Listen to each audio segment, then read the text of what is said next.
susunod na programa ay rated PG. Patnubay at gabay ng magulang ay kailangan sa mga batang manonood. Dito ba ako? Hello. Hello. Wala nang wawawin eh.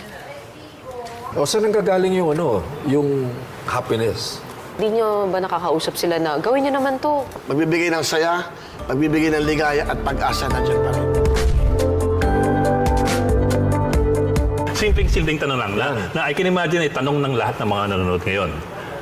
Bakit naisip mo magpa-interview sa news reporters? Gaya namin, bakit hindi sa entertainment reporters? Gusto ko. Gusto ko kayo makilala at gusto ko rin malaman nyo kung sino ako. Kasi siyempre iba yung level nyo, iba naman. When you talk about showbiz reporters, iba naman, siyempre it's about the promo.